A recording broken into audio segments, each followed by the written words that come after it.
ჩემს კოლეგას აქვს სურვილი გაიგოს რა ხდება რა მოხდა შიგნით ყველას გასაგონად ერთად ვიტყვი ვიყავი სტუდიაში შესული მიდიოდა საინფორმაციო გამოშვება სტუდიაში იყო წამყვანი და ასევე სტუდიის პერსონალი მე მათთვის ხელი არ შემიშლია ამასობაში შემოდიოდა პასუხისმგებელი პირები მათ კომუნიკაცია ჰქონდათ ტატიშვილთან ანუ ამ ტელევიზიის ხელმძღვანელთან ის ამბობდა რომ მოდიოდა და მე მეუბნებოდი რომ რასაც გადაწყვეტა ხელმძღვანელობა იმის მიხედვით მოიქცეოდნენ მე ველოდებოდი ამ პროცესს რას გადაწყვეტდნენ ბოლოს შემოვიდნენ და მითხრეს ანუ ამასობაში მორჩა საინფორმაციო გამოშვება გამორთეს სტუდია გავიდნენ ყველანი მე მარტო ვიყავი დაახლოებით 5 წუთი და ამასობაში შემოვიდნენ ისევ შემოვიდა წამყვანი გაიკეთა მიკროფონი მოიტანეს კამები წყლის ჭიქები იმისთვის რომ საეთეროდ თუ დაგჭირდებათ მკითხეს მეთქი რომ კი დამჭირდებოდა ჩართეს სტუდია ამასობაში შემოცივდნენ პოლიციელები და გამომიყვანეს ძალის გამოყენებით რისი თქმა მინდა მე ეხლა რომ ეს დაწესებულება ხალხო მე ვეუბნებოდი პოლიციელებს რომ ისინი არ არიან უფლებამოსილი პირები სტუდიიდან გამომაძეონ რადგან ეს არ არის შინაგან საქმეთა სამინისტროს დანაყოფი მაგრამ მათ ამის შესახებ არ ისმინეს არაფერი ეს ტელევიზია ძალიან ბევრი წლის განმავლობაში იყო აჭარის მთავრობის საქმე უწყებო დაწესებულება და მე დღეს აღმოვაჩინე რომ ეს ტელევიზია ამ ეტაპზე არის შინაგან საქმეთა სამინისტროს დანაყოფი აქ გადაწყვეტილებას სამოქალაქო პირები არ იღებენ ჩემი კი არა და მათი ჩართული ეთერის მათი წამყვანის მომზადებული წამყვანის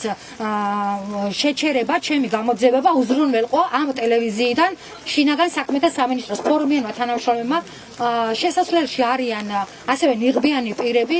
ისინი აპირებდნენ რომ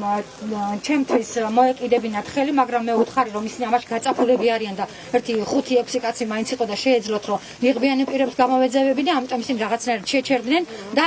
არანიღბიანმა პოლიციელებმა გამომაძევეს საბოლოო ჯამში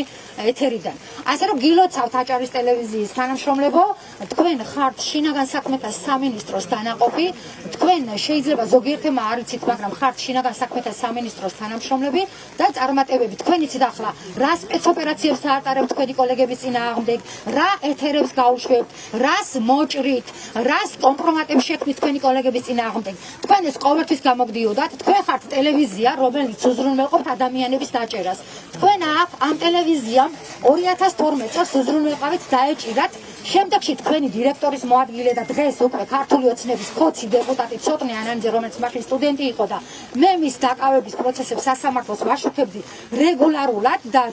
თვითონ როდესაც საპატიმრო დაწესებულებიდან გამოვიდა მითხრა რომ ჩემი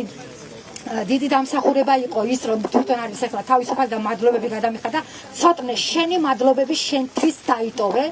იმედი მაქვს რომ შენ ისევ მოხდები კორუმპირებული ხარ ისევ მოხდები საპატიმრო დაწესებულებაში და შენ ისევ დაგიცავ მე როგორც ერთი ჟურნალისტი ამის იმედი გქონდეს მაგრამ მე იმედი მაქვს რომ ეს დაგჭირდება ასევე ტატიშვილი სახელი არ ვიცი სამწუხაროდ ამ ტელევიზიის დირექტორი ვლადიმერ ტატიშვილი არის ცრუპენტელა ხალხო მოატყუა თავისი თანამშრომლები რომ მოდიოდა ადამიანები ჩააყენა ძალიან უხერხო მდგომარეობაში. ცრუპენტელა ეს ადამიანი ყველა მიცოდეთ. მე არ მქონი ამ ადამიანთან შეხება, არც დადებითი, არც უარყოფითი, მაგრამ მისი დღევანდელი ქცევა არის ცრუპენტელობა, ხოციზმია ეს, ხოცობა, ოღონდ არის კიდე სხვა ტიპის ცრუპენტელობა. აი ეს მინდოდა რომ მეთქვა, გილოცავთ კიდე ერთხელ აჭარის ტელევიზიის დავამატებ.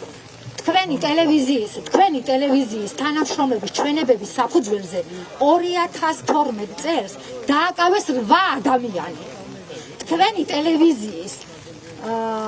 თქვენი ტელევიზიის დაჩეხილი კადრების საფუძველზე პროპაგანდისტმა არხმა, რუსმა პროპაგანდისტმა არხმა თქვენი ტელევიზიის დაჩეხილი კადრები გამოიყენა მზია ამაღლობელის დასაკავებლად. ეს თქვენ იცოდეთ, ეს თქვენ დაგხვდებათ ყველგან და იცოდეთ რომ არსებობს ეთერთურაძე რომელმაც ეს იცის და ყველგან დაგხვდებათ ეს ამბავი. ყველგან დაგხვდებათ. დიდი მადლობა.